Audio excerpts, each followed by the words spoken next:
Welcome back to This Week in Video Games, and this is the News Roundup, giving you all the latest video game news you need to know in just about 10 minutes. If you find this useful, then don't forget to like, share and subscribe on YouTube, and also your favourite podcast app. Links are down below in the description or the show notes. Well, it's the 28th of March 2021. Let's get into the news. Well, first up in the news today, Monster Hunter Rise's first major post-launch update is going to bring new monsters in April, and this one comes from Matt Wales out of Eurogamer. So Monster Hunter Rise only arrived on Switch this week, but already Capcom is talking up the game's first major post-launch update, and version 2.0 as it's known will release towards the end of April, bringing new monsters, an unlocked HR cap and much more too. As confirmed on the game's official website, Monster Hunter Rise's first free title update is going to expand the current creature roster by welcoming Chameleos, a mist-themed elder dragon that debuted in 2006 Monster Hunter 2. And this, incidentally, is the same upcoming monster referred to as Onazuki by the game's Japanese Twitter feed. So Chameleos will be joined by several additional new monsters in April's version 2.0 update, one of which will be the Apex Rathalos, as revealed at the end of Rise's launch trailer. That's not quite the end of it either, where Capcom has announced it's going to be unlocking Rise's HR cap, which is currently stopping at HR 7, alongside related features as part of April's free title update, although its exact plan for Rise's endgame are still unknown. So once Monster Hunter Rise's version 2.0 has been released, additional updates promising more new monsters and other features will follow. Capcom is yet to share specifics, but it's unlikely to be long before we hear more news. Well, next up in the news today, Call of Duty returns to a World War II setting this year, and this one comes from Dantak out of Game Informer.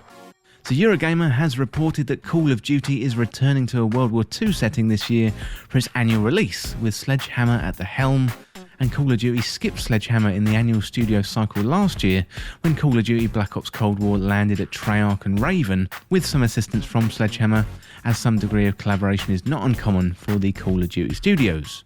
So this return would not wholly be unexpected. However, if rumours are true, this also indicates that Sledgehammer will be tackling its second World War II Call of Duty project in a row, as their last core title was Call of Duty World War II. Other sources on the internet also reporting and rumouring on the setting, but not all sources agree on the exact nature of the World War II setting. It's also going around that the setting could be an alternate history take on World War II, where the war never ended. And that sounds much more like a Treyarch title to me, but it might also be a good deal more interesting than repeating the setting from Sledgehammer's big next outing in the Call of Duty space. The influence of Call of Duty Black Ops Cold War has been significant, but Treyarch's frankly weird spin on reality lends itself toward direct infusions of bizarre and bold weapons, saw puppets and zombie jaunts. Now, how do you even import the World War II setting into Warzone when it will retain all the guns and the progress in the previous two games? Well, that's an interesting issue to tackle moving forward, regardless of the setting, as Warzone continues to expand its own product yet retain the significant ties to the annual releases. Well, next up in the news, Microsoft lists 22 Xbox games coming to Xbox Game Pass, and this one comes from Wesley Yin Paul out of Eurogamer. Well, Microsoft held an Xbox showcase the other night, and part of it listed 22 games coming to Xbox Game Pass. Some of the games on the list are already out now on PC, Art of Rally for example, and some we already knew were set to launch onto Xbox Game Pass at launch, Narita Boy for example.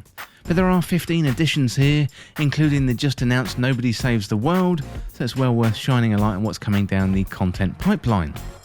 So here's the full list. We've got Art of the Rally, that one's coming out on cloud and console. Astria Ascending, that's cloud and console. Backbone, that's cloud and console. We've got Boyfriend Dungeon, console and PC.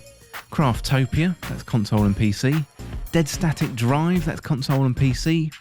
Edge of Eternity, cloud and console. We've got Hello Neighbor 2, that's cloud and console. Library of Runia, that one's cloud and console. We've got Little Witch in the Woods, that's cloud and console. Moonglow Bay, that's cloud and console. Narita Boy, cloud and console. Nobody Saves the World, cloud and console.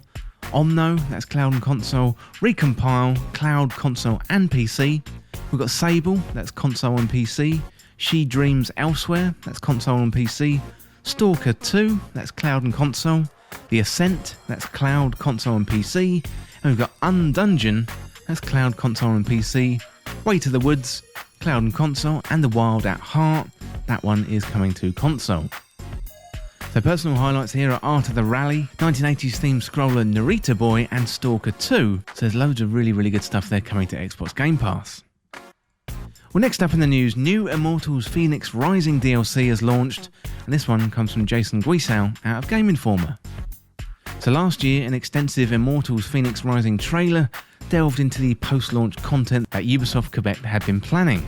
So 3 narrative-based expansions were slated to arrive alongside a season pass, and the first expansion, A New Good, dropped earlier this year, and the second expansion, however, launched last week. So titled Myths of an Eastern Realm, the narrative DLC follows the adventures of a new protagonist named Ku, a hero inspired by Chinese mythology.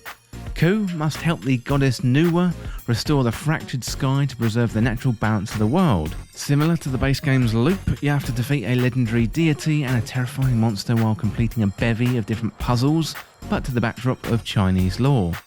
Your skills in martial arts will prove to be your most valuable asset while exploring the open world. And additionally, Ubisoft Chendong Studio led the development of the expansion with the hopes of preserving and staying true to Chinese culture with distinctive art and narrative design. So if you're still unsure whether or not Immortals Fenyx Rising is for you, you can get a feel for the gameplay and the story beats by playing the demo, available on all platforms including Google Stadia. Well, finally, in the news today, Rust is coming to PS4 and Xbox One in May. This one comes from Anna Diaz out of Polygon. So the hardcore multiplayer survival game Rust is coming to PlayStation 4 and Xbox One on May the 21st, developer WWII announced on Friday. This version of the Windows PC game, originally developed by Facepunch Studios, is known as Rust Console Edition and is based on the PC version, but was designed by WWII as a separate experience. So Mark South, the Chief Operating Officer at WWII, assured fans in the new release that it's still the Rust that people know. So an article on WWII's website goes into more depth on how the PC and console versions will differ. Just like the PC game, the console edition will be updated regularly with new and existing content from Facepunch, as well as our own improvements, said WWII. However, the two studios will maintain separate update schedules, and the studio said that it believes the console edition update roadmap will provide an optimal player experience, whilst gradually introducing players to the vast amount of gameplay and content that makes Rust an incredible experience. So Rust launched in Steam in early access in 2013 and boasts 8 million players in total, and a single world supports up to 100 players. The multiplayer component is a core part of the game, pitting people against each other as individuals struggle to survive in a desolate, post-apocalyptic environment. And while the game is known for its steep learning curve and ruthlessness with its players, it recently got a set of softcore servers, making it easier for newbies to jump in. So Rust Console Edition will support crossplay between PS4 and Xbox One, and a WWII representative confirmed to Polygon. However, console and PC players will not be able to play together, which makes sense since it's really not the same game across PC and consoles. And the console edition of Rust for PS4 and Xbox One is available for pre-order now. Well, that is it for the news today, and thank you so much for watching or listening. And for more video game news content like this, like, subscribe and share with a friend. To join our community, check out the Discord link in the description. And you can follow me on Twitter at TWIVG Podcast. This Week in Video Games is also a Patreon, and you can find out more on patreon.com/This Week in Video Games, where you can sign up for some rewards like early access to the podcast, get your name in the credits of videos, as well as exclusive content, special Discord roles and community features. You can check out the links down there in the description or the show notes for more information. Thanks again. See you soon.